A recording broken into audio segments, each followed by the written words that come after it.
la forme, mais pas du fond. Pour vous, Bachar el-Assad, dialoguer avec Bachar el-Assad, reprendre le dialogue avec Bachar el-Assad, celui que Manuel Valls, à ce même micro hier, appelait le boucher, vous estimez que ce dialogue est nécessaire? Mais bien sûr, enfin le boucher, excusez-moi, aujourd'hui, il y a un boucher terrible qui a frappé par ses ramifications jusque dans les rues de Paris, ça s'appelle le djihadisme, voilà, international. Donc je pense qu'il ne faut pas non plus au bout d'un moment sortir et donc vous des créez une clous sorte de la d'échelle de logique. valeur dans les bouchers? Et aujourd'hui, il se trouve que Bachar el-Assad, qui n'est pas mon ami, c'est pas nous qui l'avions reçu, c'était Nicolas Sarkozy encore une fois, en 2008, mais il se trouve qu'il lutte contre l'État islamique. Il se trouve aussi que s'il n'est plus là, c'est le chaos régional.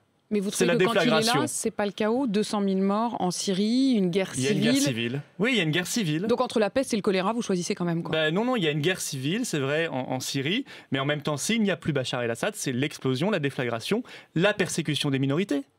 Les chrétiens d'Orient, qui sont déjà quand même de sacrées victimes, dont on ne parle pas énormément, on va en dire un mot, bien sûr. Eh bien, si Bachar el-Assad n'est plus là, je peux vous dire que les minorités, dont les chrétiens d'Orient, s'en sera terminé. Donc, voilà. si Donc le à Front partir National... de là, je pense qu'il faut maintenant tout faire pour lutter contre l'État islamique, arrêter d'avoir cette vision paradoxale ou presque ambivalente, c'est-à-dire des choses, de considérer qu'on doit à la fois lutter contre Bachar el-Assad et contre son ennemi. À ce moment-là, on ne fait rien. Donc vous ne luttez pas contre les deux, vous ne lutteriez pas contre Bachar el-Assad. Si le Front National était au pouvoir, vous reprendriez les relations diplomatiques avec la Syrie. On reprendrait les relations diplomatiques, bien sûr, avec lui, et on essaierait de lutter contre l'État islamique, parce que si on ne lutte pas contre l'État islamique, ce sera la catastrophe absolue. Et on ne pourra absolument plus gérer ce qui se passe sur le territoire national français, avec quand même, je le rappelle, des filières de djihadisme vers l'Irak, vers la Syrie, qui impliquent déjà 1500 Français, qui ensuite peuvent revenir et devenir des bombes ambulantes dans les rues de nos villes. Vous parliez à l'instant